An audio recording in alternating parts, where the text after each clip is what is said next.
प्राकथन। श्री साई अनंत है। वे एक चींटी से लेकर ब्रह्मांड पर्यंत सर्वभूतों में व्याप्त है। वेद और आत्मविज्ञान में पूर्ण पारंगत होने के कारण वे सद्गुरु कहलाने के सर्वथा योग्य हैं। चाहे कोई कितना ही विद्वान क्यों न हो, परंतु यदि वह अपने शिष्य की जागृति कर उसे आत्मस्वरूप का दर्शन न करा सके तो उसे सद्गुरु के नाम से कदापि संबोधित नहीं किया जा सकता। साधारणतः पिता केवल इस नश्वर शरीर का ही जन्मदाता है, परंतु सद्गुरु तो जन्म और मृत्यु दोनों से ही मुक्ति करा देने वाले हैं। अतः वे अन्य लोगों से अधिक दयावंत हैं। श्री साई बाबा हमेशा कहा करते थे कि मेरा भक्त चाहे 1000 कोस की दूरी पर क्यों न हो, वह शिरडी को ऐसा खींचता चला आता है जैसे धागे से बंधी हुई चिड़ियां खींचकर स्वयं ही आ जाती है। इस अध्याय में ऐसी ही 3 चिड़ियों का वर्णन है। लाला लक्ष्मीचंद, ये महानुभाव बम्बई में श्री वेंकटेश्वर प्रेस में नौकरी करते थे। वहां से नौकरी छोड़कर वे रेलवे विभाग में आए और फिर वे मेर्सर्स रैली ब्रदर्स एंड कंपनी में मुंशी का कार्य करने लगे। उनका सन 1910 में श्री साई बाबा से संपर्क हुआ।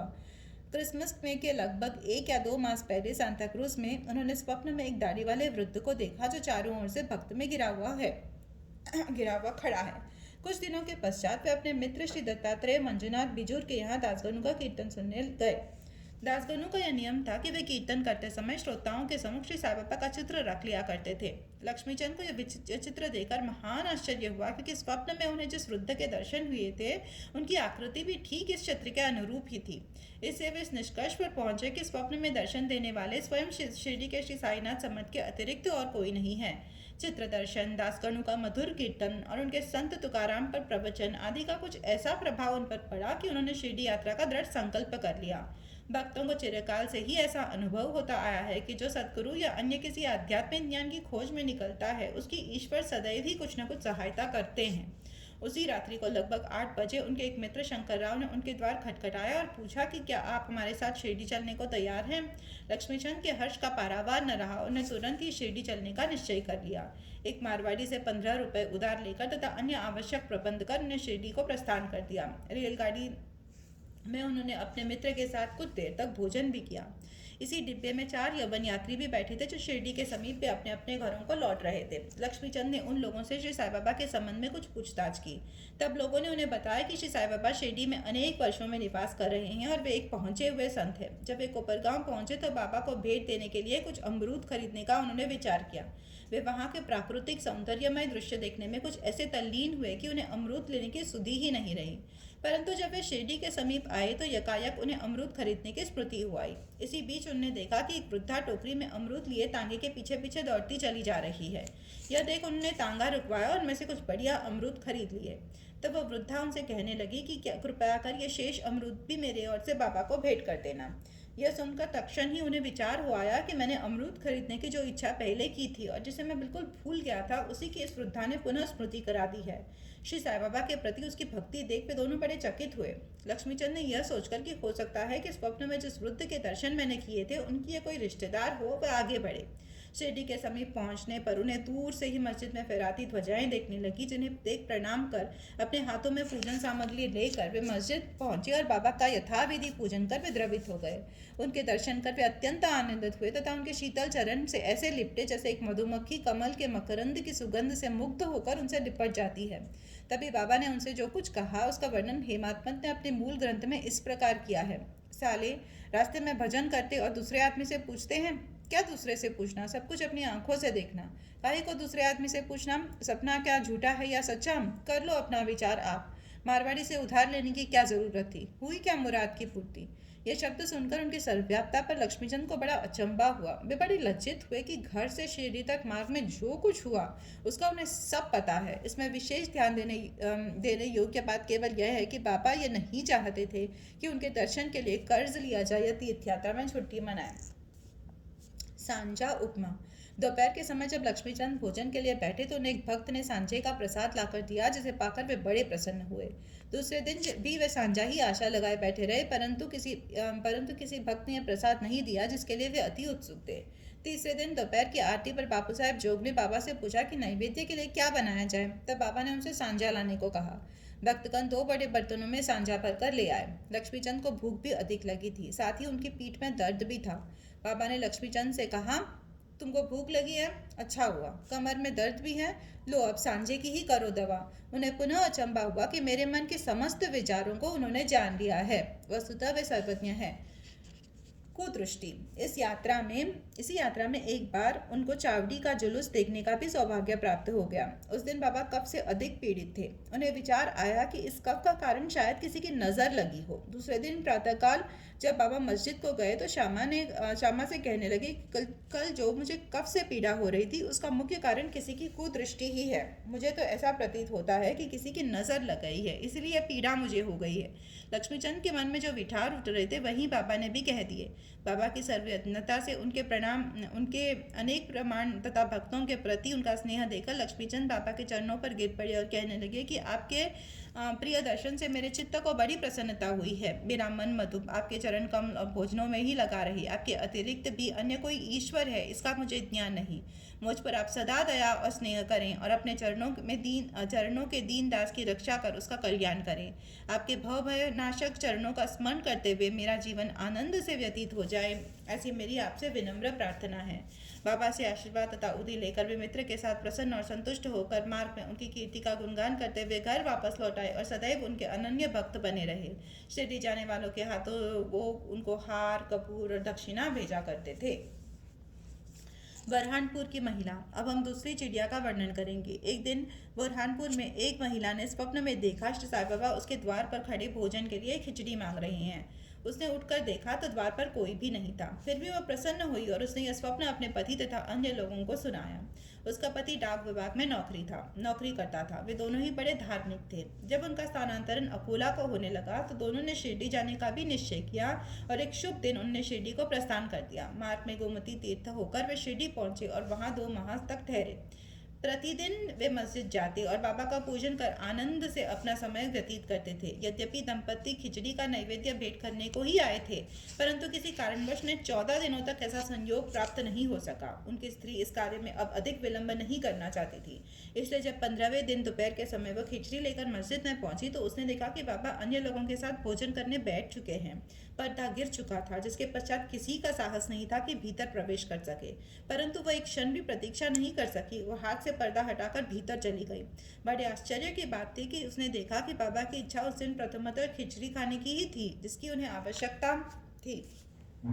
जब वह थाली लेकर भीतर आई तो बाबा को बड़ा हर्ष हुआ और वे उसी में से खिचड़ी के ग्रास खाने लगे।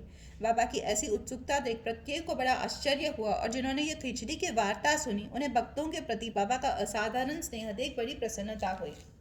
मेघा का निर्वाण। अब तृतीय महान पक्षी की चर्चा सुनिए। बीरम गांव का रहने वाला मेघा अत्यंत सीधा और अनपढ़ व्यक्ति था। वह रावभद्र हरिविनायक साठे के यहाँ रसोईया का काम किया करता था। वह शिव जी का परम भक्त था और सदैव पंचाक्षरी मंत्र नमः शिवाय का जप किया करता था। संध्योपासना आदि का उसे कुछ भी ज्ञान नहीं था। यहाँ तक कि वह संध्या के मूल गायत्री मंत्र को भी नहीं जानता था। राव बहादुर साठे का उस पर अत्यंत स्नेह था, इसीलिए उन्होंने उसे संध्या की विधि तथा गायत्री मंत्र सिखला दिया। साठे साहब ने श्री साईं बाबा को शिव जी का साक्षात अवतार बताकर उसे शिरडी भेजने का निश्चय किया, किंतु साठे साहब से पूछने पर उन्हें बताया कि श्री साईं बाबा तो यवन है। इसलिए मेधा ने सोचा कि शिरडी में एक यवन को प्रणाम करना पड़े, ये अच्छी बात नहीं है। भोला भाला आदमी तो वो था ही, इसलिए उसके मन में असमंजस पैदा हो गया। तब उसने अपने स्वामी से प्रार्थना की कि कृपा कर मुझे वहां नहीं भेजे। परंतु साठे साहब कहाँ मानने वाले थे।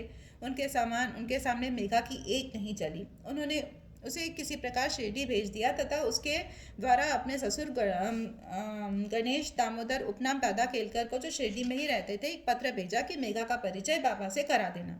शिरडी पहुंचने पर जब वो मस्जिद में घुसा तो बाबा अत्यंत क्रोधित हो गए और उन्होंने मस्जिद से आने की मनाही कर दी। वे गर्जना कर कहने लगे कि उसे बाहर निकाल दो। फिर मेघा की ओर देखकर कहने लगे कि तुम तो एक उच्च कुलीन ब्राह्मण हो और मैं निम्न जाति का एक यवन, तुम्हारी जाति भ्रष्ट हो जाएगी, इसलिए यहाँ से बाहर निकल जाओ। ये शब्द सुनकर मेघा कांप उठा। उसे बड़ा विस्मय हुआ कि जो कुछ उसके मन में विचार उठ रहे थे वो सब पापा ने कैसे जान लिया। किसी प्रकार वह कुछ दिन ठहरा और अपनी इच्छानुसार सेवा भी करता रहा, परंतु उसकी इच्छा तृप्त नहीं हुई। फिर वह घर लौट आया और वहां से त्र्यंबक को चला गया। वर्ष भर के पश्चात वह पुनः शिरडी आया और इस बार दादा केलकर के कहने पर उसे मस्जिद में रहने का अवसर प्राप्त हो गया। साईं बाबा मौखिक उपदेश द्वारा मेघा की उन्नति करने के बदले उसका आंतरिक सुधार कर रहे थे। उसकी स्थिति में पर्याप्त परिवर्तन होकर यथेष्ट प्रगति हो चुकी थी और अब वह श्री साईं बाबा को शिव जी का ही साक्षात अवतार समझने लगा था। शिव पूजन में बिल्व पत्रों की आवश्यकता होती है, इसीलिए अपने शिव जी का पूजन कराने के हेतु बिल्व पत्रों की खोज में वह मीलों दूर तक निकल जाया करता था। प्रतिदिन उसने ऐसा नियम बना लिया था कि गांव में जितने भी देवालय थे, प्रथम वहां जाकर वह उनका पूजन करता और इसके पश्चात ही वह मस्जिद में बाबा को प्रणाम करता तथा कुछ देर चरण सेवा करने के पश्चात ही चरणामृत पान करता था। एक बार ऐसा हुआ कि खंडोबा के मंदिर का द्वार बंद था, इस कारण वह बिना पूजन किए ही वहां से लौट आया और जब वह मस्जिद में आया तो बाबा ने उसकी सेवा स्वीकार नहीं की तथा उसे पुनः वहां जाकर पूजन कराने को कहा और उसे बतलाया कि अब मंदिर के द्वार खुल गए हैं। मेघा ने जाकर देखा कि सचमुच मंदिर के द्वार खुल गए हैं। जब उसने लौटकर यथाविधि पूजा की तब कहीं बाबा ने उसे अपना पूजन करने की अनुमति दी। गंगा स्नान। एक बार मकर संक्रांति के अवसर पर मेघा ने विचार किया कि बाबा को चंदन का लेप करूं तथा गंगा जल से उन्हें स्नान कराऊं। बाबा ने पहले तो इसके लिए अपनी स्वीकृति नहीं दी, परंतु उसकी लगातार प्रार्थना के उपरांत उन्होंने किसी प्रकार स्वीकार कर लिया। गोदावरी नदी का पवित्र जल लाने के लिए मेघा को 8 कोस का चक्कर लगाना पड़ा। वह जल लेकर लौट आया और दोपहर तक पूर्ण व्यवस्था कर ली। तब उसने बाबा को तैयार होने की सूचना दी। बाबा ने पुनः मेघा से अनुरोध किया कि मुझे झंझट से दूर ही रहने दो, मैं तो एक फकीर हूँ, मुझे गंगा जल से क्या प्रयोजन। परंतु मेघा कुछ सुनता ही नहीं था।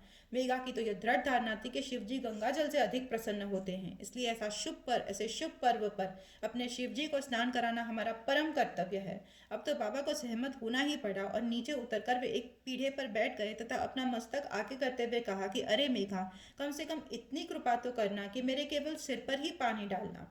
सिर शरीर का प्रधान अंग है और उस पर पानी डालना ही पूरे शरीर पर डालने के सदृश है। मेघा ने अच्छा अच्छा कहते हुए बर्तन उठाकर सिर पर पानी डालना प्रारंभ कर दिया।